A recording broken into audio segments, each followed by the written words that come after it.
이번 시간에는 마지막 16장 조달과 계약에 대해서 살펴보겠습니다.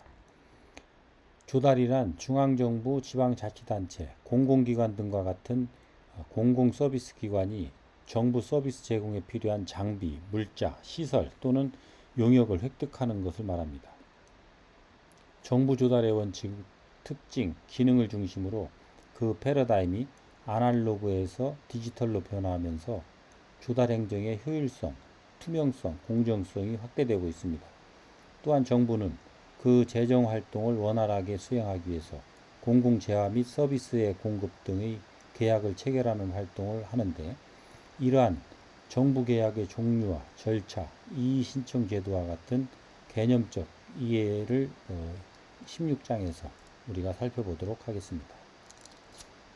16장에서는 그 정부 조달에 대한 개념적 이해로서 개념, 원칙, 유형 등에 대해서 알아보고, 전자조달의 의의, 특징, 기능, 그리고 정부 계획의 의의, 특징, 절차, 정부 계약에 있어서의 이의신청제도, 개념, 절차, 분쟁 조정기관 등에 대해서 알아보면 되겠습니다.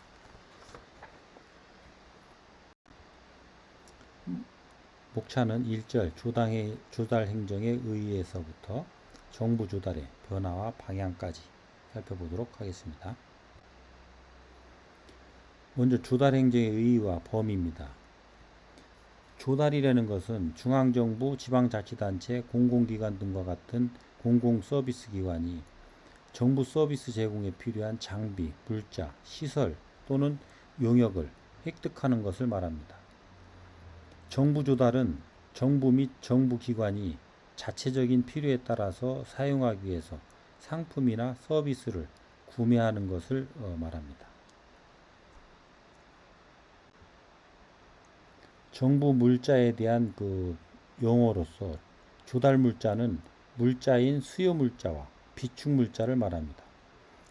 수요 기간이 필요로 하는 물자를 대통령령으로 정하는 물자를 말하는데, 비축 물자는 장단기에 원활한 물자 수급과 물가 안정을 위해서 정부가 단독으로 또는 정부와 민간이 협력해서 비축하거나 공급하는 생활 필수품, 원자재 및 시설 자재로서 대통령령으로 정하는 물자입니다. 안전관리 물자란 국민의 생활안전, 생명보호, 보건위생과 관련된 조달 물자로서 조달청장이 지정, 고시하는 물자를 말하는 것이고, 수요기관이란 조달 물자, 시설공사 관리 계약의 체결 또는 시설물의 관리가 필요한 국가기관, 지방자치단체, 그 밖에 대통령령으로 정하는 기관을 말합니다. 조달청의 정책 목표 및 과제를 살펴보겠습니다. 창업, 벤처기업 성장과 기술혁신 촉진 및 일자리 창출 등 경제 활력을 제고하고, 투명 공정한 조달 시장 조성 및 조달 서비스 품질을 강화하고, 효율적인 국가자산의 관리 및 조달 행정의 역량 강화가 정책 목표가 되겠습니다. 그리고 정부 조달 개요를 살펴보면 조달계약 사업 규모가 점차 증가하고 있습니다. 조달 행정의 패러다임이 아날로그에서 디지털로 변화해 가는데, 이것은 조달 행정의 효율성, 투명성, 공정성이 강화돼 나가는 계기가 되고 있습니다. 해외 조달 정보센터 구축을 통해서 중소기업을 포함한 다양한 기업들이 전 세계 공공조달 시장에 참여할 수 있도록 정보를 제공하고 있습니다. 정부 조달의 원칙과 유형에 대해서 살펴보도록 하겠습니다. 정부 조달의 원칙은 공공성과 공정성이 있어야 됩니다. 공공성은 정부 조달이 국민, 공동체의 복리, 공개성 등을 추구해야 되는 것을 말하고, 조달 품목의 고시, 공개 경쟁 입찰, 전자 입찰 등의 방법을 통해서 투명한 조달 행정을 추구하고 있습니다. 공정성을 위해서는 지나친 통제 중심의 공정 관리보다는 절차적 타당성과 합리적 수용 가능성을 구현해가는 수준의 공정성이 확보될 필요가 있다 하겠습니다. 조달 과정에서 공정성을 해치는 행위의 사례를 들어보면 첫 번째, 입찰자 또는 그 계약 대상자 등이 입찰 또는 계약 납품, 검사 등에 관한 서류를 위변조하거나 거짓 서류를 제출하는 행위. 둘째로는 직접 생산 기준을 위반해서 납품하는 행위. 셋째로는 원산지를 거짓으로 표시해서 납품하는 행위. 넷째로는 수요기관 등의 사전 승인 없이 계약 규격과 상이한 제품을 납품하는 행위. 다섯째로는 우수 조달 물품의 등의 지정을 거짓이나 부정한 방법으로 받는 행위 등을 들 수가 있습니다. 세 번째는 그 효율성입니다. 조달 품목을 구입하는 과정은 간단하고 신속하고 지불된 가격의 범위 내에서 그 상품이나 서비스는 가장 질이 좋은 것이나 가장 낮은 가격이어야 하는 것입니다.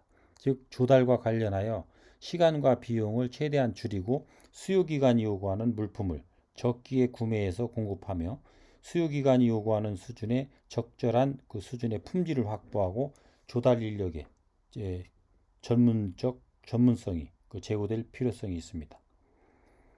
그 다음에는 사회적 책임성입니다. 기업의 사회적 책임을 장려하기 위해서 조달 절차에서 환경, 노동, 고용, 인권, 공정거래, 소비자 보호 등 사회적 환경적 가치를 반영할 수 있어야 됩니다. 정부 조달에서는 중소기업 및 소상공인의 수주 확대를 위한 계약 특례가 적용되고 있고 정부가 1억 원 미만 물품이나 용역을 발주할 때 창업 벤처기업 대상으로 제한경쟁 입찰을 적용해서 혁신 제품의 판로를 지원하게 하고 있습니다. 다음은 정부 조달의 유형입니다. 직접 구매 여부에 따라서 집중 조달과 분산 조달로 나눌 수 있고 집중 조달이 30%, 분산 조달이 70% 정도의 비중을 보이고 있습니다. 집중 조달이라는 것은 물자를 필요로 하는 수요 기관을 대신해서 물품 및 서비스를 중앙 조달 기관에서 일괄적으로 조달해서 수요 기관에 공급해 주는 제도를 말합니다. 분산 조달은 물자를 필요로 하는 수요 기관이 직접 구매해서 사용하는 형태를 말합니다. 집중 조달의 장점은 다량 구매를 통해서 비용을 절감하고 조달 업무의 전문성을 확보할 수가 있고 조달 물품 및 절차를 표준화할 수가 있고 조달 업무의 통제 및 조정이 가능하고 장기적이고 종합적인 조달 정책 수립이 가능하다고 하는 장점이 있습니다. 그에 반해서 조달 행정 절차의 관료화와 행정 비용이 증가하고 적시 공급이 불능한 등 수요자 요구에 부응하지 못하는 부분, 그리고 세 번째는 물품 조달 시 중소기업이 불리하다는 점, 넷째는 책임회피 수단으로 악용하는 경향이 존재한다라고 하는 이러한 단점도 여전히 존재하고 있습니다. 조달 사업의 수요 기간과 규모입니다. 전체 공공조달 시장 규모는 2017년 123조 4,078억 원 규모인데 이 중 조달청 조달 규모는 37조 9,676억 원으로서 30.8%의 비중을 차지하고 있습니다. 조달청에 등록된 수요기관 수를 보면 국가기관은 2015년 5,467개소에서 2018년 4,969개소로 다소 줄었고 14조 9,931억 원의 거래 실적을 가지고 있습니다. 지방자치단체는 2018년 6,807개소에서 36조 1,097억 원의 거래 실적을 보여주고 있습니다. 수요기관별 구매 실적을 보면 2014년 22조 5,396억 원에서 2018년 27조 3,283억 원으로 확대되고 있고 2018년에 국가가 7조 155억 원, 지방자치단체가 13조 563억 원, 공공기관이 6조 88억 원, 기타 기관이 1조 2,515억 원의 비중을 보여주고 있습니다. 다음은 전자조달입니다. 나라장터의 의의에 대해서 한번 살펴보도록 하겠습니다. 나라장터라고 하는 국가 종합 전자 조달 시스템은 공공기관과 민간 기업의 시간과 비용을 획기적으로 절감하고 투명한 조달을 위해서 조달 업무 전 과정을 온라인으로 처리하는 전자조달 시스템을 말합니다. 전자조달은 수요기관의 조달 업무를 전자적으로 처리하는 데 필요한 사항을 정함으로써 조달 업무의 안정성, 신뢰성 및 공정성을 확보하고 전자조달 업무의 원활한 수행과 촉진을 도모함을 중요한 목적으로 하고 있습니다. 특징은 모든 공공기관 및 조달 기업이 이용하는 공공조달의 단일 창구가 되고 입찰 공고, 입찰, 계약, 대금 지급 등 조달 과정을 전자화해서 운영하고 있고 시스템 연계를 통해서 원스톱 서비스를 제공하고 있는 부분의 특징이 있습니다. 나라장터의 기능은 전자입찰, 전자계약, 전자지불, 종합 쇼핑몰, 목록 정보 제공 등이 있습니다.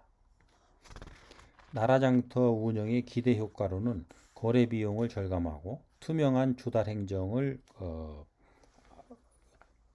제고시킬 수가 있고 중소기업 경쟁력을 제고시킬 수 있다라고 하는 부분이 기대 효과로 볼 수가 있습니다. 다음은 2절 정부 계약입니다. 정부 계약이라는 것은 국가기관, 지방자치단체가 계약 당사자의 일방이 되어서 상대방인 사인과 공사, 제조, 구매 용역 등의 계약을 체결함으로써 국가, 지방자치단체의 제반 수요를 충족시킴과 동시에 사법상 효과 발생을 목적으로 하는 행위를 말합니다. 1995년 국가를 당사자로 하는 계약에 관한 법률과 국가를 당사자로 하는 계약에 관한 법률 시행 규칙을 마련하고 2006년에는 지방자치단체를 당사자로 하는 계약에 관한 법률이 제정된 바 있습니다. 정부계약의 원칙은 정부계약은 공정하게 진행돼야 되고 당사자의 합의에 따른 체결 원칙과 신의 성실의 원칙, 사정 변경의 원칙 및 권리남용 금지의 원칙 등의 그 세 가지 원칙을 가지고 있는데 이것은 국가계약법 제5조에 규정되어 있습니다. 정부계약의 위임문, 국가 및 지방자치단체의 장은 그 소관에 속하는 사무를 처리하기 위해서 재무관 또는 분임 재무관, 대리 재무관에게 계약에 관한 사무를 위임해서 처리할 수 있도록 규정하고 있습니다. 정부계약의 종류는 계약 목적에 따라서 공사계약은 그 건설공사, 전기공사, 정보통신공사, 소방공사, 문화재공사, 환경관련공사 등으로 이렇게 구분을 하고 있습니다. 물품 제조, 구매계약, 그리고 용역계약. 용역계약에는 그 기술 용역, 설계 및 감리 용역을 말하고 일반 용역으로서 학술 연구 용역, 청소 용역, 시설 관리 용역 등이 있습니다. 계약 체결 형태에 따른 분류로서 총액계약과 단가계약이 있습니다. 총액계약은 당해 계약의 목적물 전체에 대해서 총액으로 체결하는 계약을 말하고 단가계약은 계약을 체결할 때 계약의 목적물 단위당 가격만 약정하고 계약 이행 후 계약 대금은 미리 약정된 단가를 기준으로 해서 산정하는 계약을 말합니다. 장기 계속 계약과 계속비 계약, 일반 계약 이렇게 나뉘는데 그 내용은 여러분들이 참고해서 읽어보시면 되겠습니다. 공동계약과 단독계약이 있는데 공동계약은 계약 당사자 또는 수급인 2인 이상의 경우에 하는 경우를 말하고 단독계약은 계약 당사자가 1인인 경우를 말합니다. 국가계약법은 단독계약이 원칙이지만 특별한 경우에 한해서 인정되고 있습니다. 그 다음에 네 번째 확정계약과 계산계약이 있습니다. 확정계약은 계약 금액을 확정해서 계약을 체결하는 계약 방법이고 계산계약은 그 계산 가격으로 계약을 체결하고 계산이라는 것은 계략적인 그 계산을 통해서 그 가격을 결정하는 걸 말합니다. 계약 이행 이후에 계약 금액을 확정하는 계약 방법을 말합니다.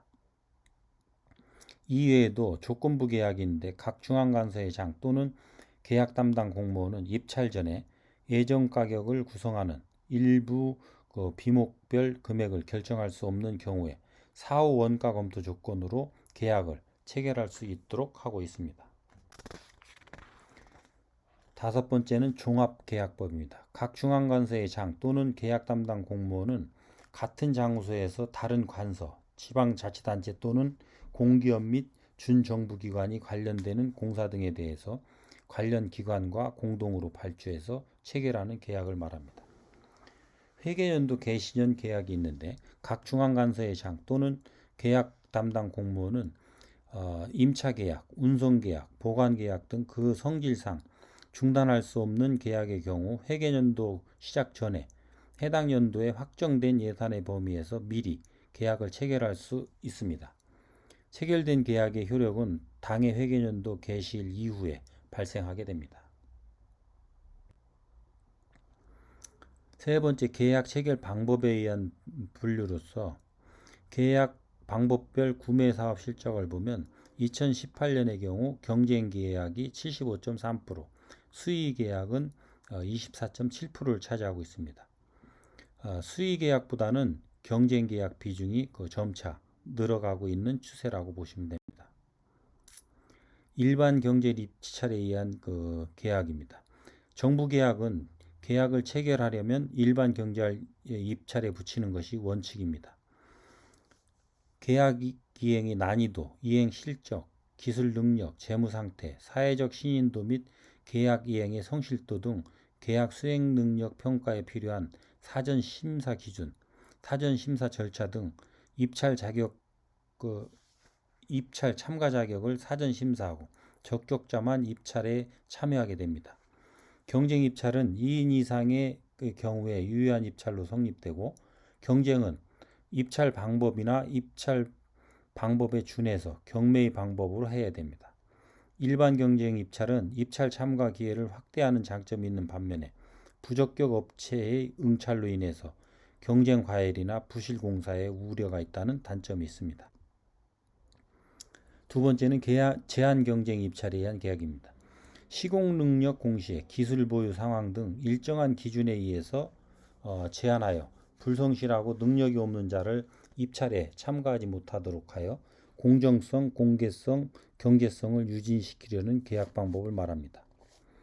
경쟁 참가자의 자격을 제한하고자 할 때는 입찰 공고에 그 제한 사항과 제한 기준을 명시해야 되는데 이것은 국가계약법 시행령 제21조 제2항에 규정되어 있습니다. 세 번째, 지명경제 입찰에 의한 계약인데 계약의 성질 또는 목적에 비추어서 특수한 설비, 기술, 자재, 물품 또는 실적이 있는 자가 아니면 계약 목적을 달성하기 곤란한 경우 등의 특정 다수인을 지명해서 지명된 자들로 하여금 경쟁을 시켜 계약 당사자를 결정하는 방법을 말합니다. 이것은 그 담합의 여지가 있다고 하는 그 단점이 있습니다. 네 번째, 수의계약입니다. 계약의 목적, 성질, 규모 등을 고려해서 필요하다고 인정되면 대통령령으로 정하는 바에 따라서 수의계약을 할 수가 있습니다. 이것의 장점으로는 계약 담당 공무원이 특정인을 선정하여 계약을 체결할 수가 있고 자본, 신용, 기술 및 경험 등이 풍부한 계약 대상자를 선택할 수가 있고 계약 체결에 소요되는 비용을 절감할 수 있는 장점이 있습니다. 반면에 불리한 가격으로 계약을 체결할 가능성이 있고 부정의 우려가 존재한다라고 하는 단점이 있습니다.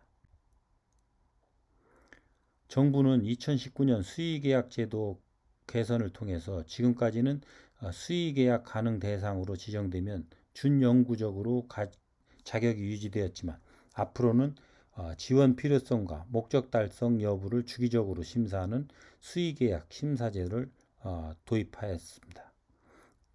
기타 계약 사항 부분들은 여러분들이 참고로 읽어보시기 바랍니다.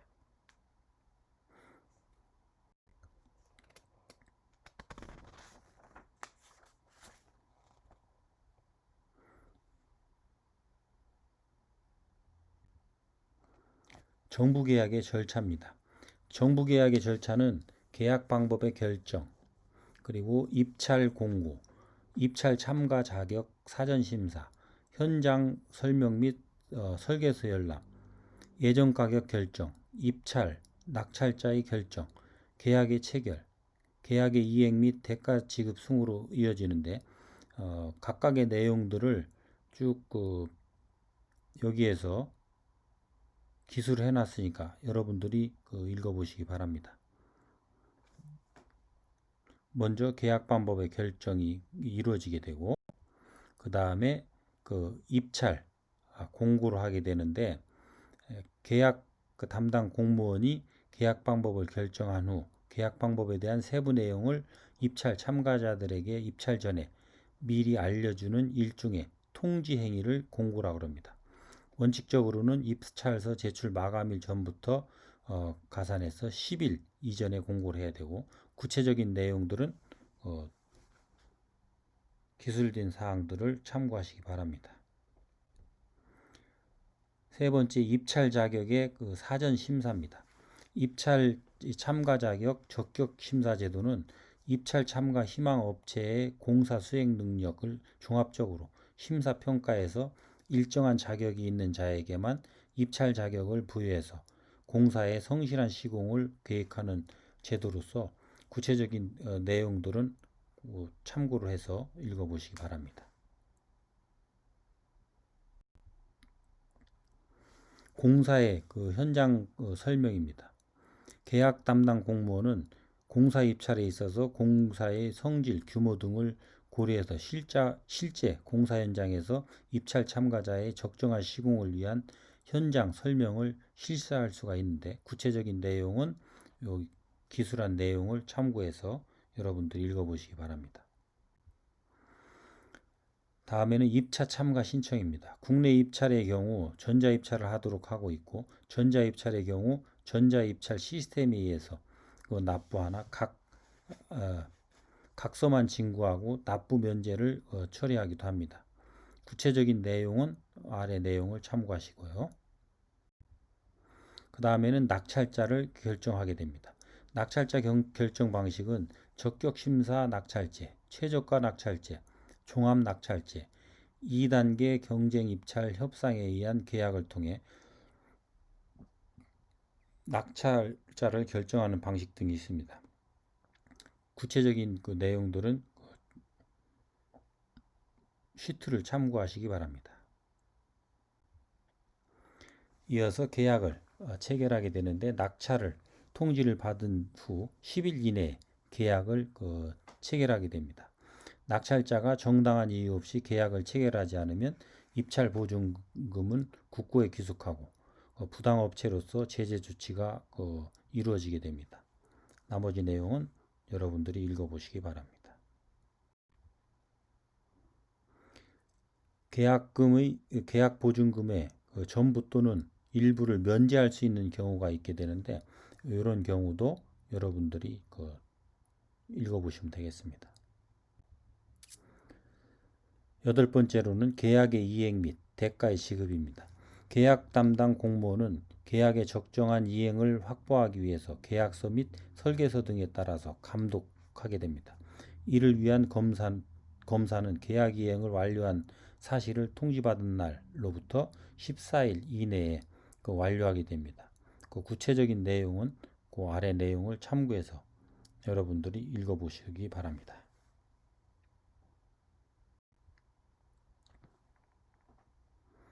이 내용도 여러분들이 참고해서 읽어보시면 되겠습니다.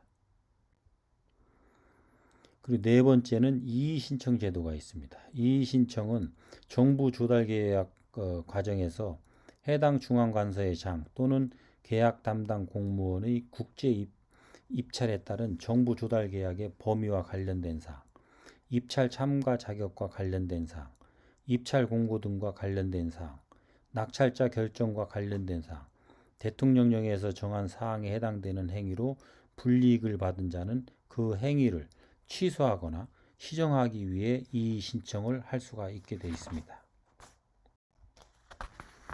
이의 신청 절차는 이의 신청의 원인이 되는 행위가 있었던 날로부터 15일 이내에 또는 그 행위가 있음을 안 날로부터 10일 이내에 해당 중앙관서의 장에게 이의 신청을 하고, 해당 중앙관서의 장은 이의 신청을 받은 날로부터 10일 이내에 심사, 조치 후 그 결과를 신청인에게 통지해야 됩니다.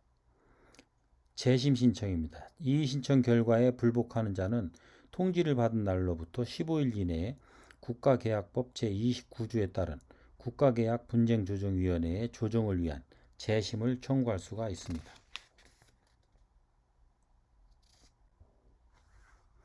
세 번째, 국가계약 분쟁조정위원회입니다. 국가를 당사자로 하는 계약에서 발생하는 분쟁을 심사 조정하는 위원회로서, 위원회는 심사 조정의 완료 전에 청구인 및 해당 중앙관서의 장과 그 대리인에게 의견을 진술할 기회를 주어야 하며, 필요한 경우에는 청구인 및 해당 중앙관서의 장과 그 대리인, 증인 또는 관계 전문가로 하여금 위원회에 출석하게 해서 그 의견을 들을 수가 있습니다. 구체적인 내용은 그 아래 읽어보시기 바랍니다. 이 내용도 읽어보시면 되겠습니다. 다음은 제3절 정부 조달의 변화 방향입니다. 4차 산업혁명 시대의 신산업 발전과 융합상품의 등장에 따라서 고객 수요가 급변하고 있어서 고객과 적극적으로 소통하는 조달체계 마련의 필요성이 증가하고 있습니다. 대규모의 공공구매력을 활용해서 혁신성장과 사회적 가치 구현 등 정부 정책 지원을 위해서 조달청의 적극적인 역할이 필요할 때입니다.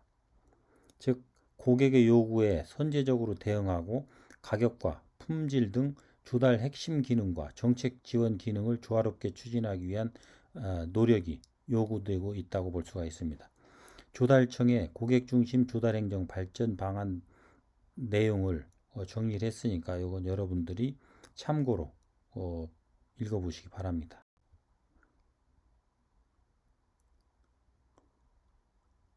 이것도 그 내용의 일환이니까 이것도 읽어보시고요. 참고로 읽으시면 되겠습니다. 참고로 나라장터 운영 현황에 대해서 해놨으니까 여러분들이 시간을 가지고 읽어보시면 되겠습니다.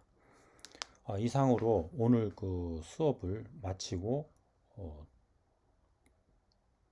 블랙보드에 게재를 해 놓도록 하겠습니다. 그리고 다음 주에는 중간고사가 되겠는데, 중간고사는 별도의 시험을 치르는 것이 아니고 리포트 제출로 대체하고자 합니다. 여러분들께서 리포트를 작성을 할 때 주의해야 될 점은, 리포트에서 요구하고 있는 그 제목이 나오게 되면 그 제목과 관련된 교과서의 내용, 그리고 요 지금 강의안의 내용 등을 중심으로 해서 정리를 하는데, 그것이 얼마나 논리성을 가지고 정리가 되어 있는가, 그 다음에 상대방이 얼마나 그 이해를 잘 할 수 있도록 전개를 했는가라고 하는 부분과 구체적인 내용에 있어서 이런 교과서와 그 강의안뿐만 아니라 다른 이 자료들을 얼마나 많이 참고를 해서 그것을 했는가라고 하는 부분, 이런 것들을 중점적으로 해서 여러분들의 그런 것들을 평가할 것입니다. 그리고 표절이라든지 그 무단 전제를 방지하기 위해서 구체적인 인용 부분에 대해서는 인용 그 방법에 따라서 적절하게 그 인용에 대한 부분을 나타냈는지, 아니면 무단히 그 갖다가 썼는지, 이런 부분도 그 평가를 할 때 참고하고자 합니다. 그러니까 전반적인 것은 누가 얼마나 잘했느냐라고 하는 것보다는 얼마만큼 내가 가진 능력 범위에서 열심히 하려고 노력했는가. 그리고 그것이 다른 사람이 읽었을 때 얼마만큼 그 내용이 잘 이해되게 하려고 노력했는가. 그리고 다른 사람의 그 연구 결과가 폄훼되고 연구 결과를 무단으로 내가 인용함으로써 그 사람들이 불이익이나 불편을 당하지 않도록 하기 위해서 내가 해야 될 역할을 다하려는 노력을 얼만큼 했는가 라고 하는 이런 부분. 그리고 전반적으로 내가 지금 하고자 하는 이런 공부를 하기 위해서 얼마나 많은 자료들과 많은 사람들과의 대화를 통해서 연구를 했는가. 이런 부분들에 중점을 두어서 채점을 할 테니까 여러분들은 지금 제가 말씀드린 이 부분에 초점을 맞춰서 여러분들이 리포트를 작성하면 되겠습니다. 구체적인 리포트 작성 요령과 방법은 제가 그 과제를 주면서 거기에다가 부기를 해서 알려드리도록 하겠습니다. 대단히 수고들 많으셨고 여러분들 휴일임에도 불구하고 강의를 올려서 좀 다소 불편한 부분이 있겠지만 그러함에도 불구하고 여러분들이 공부를 할 수 있도록 좀 더 길게 그걸 오픈을 해놓고 있으니까 여러분들이 그것을 참고해서 공부를 하시면 되겠습니다. 오늘도 장시간 대단히 수고 많으셨습니다. 감사합니다.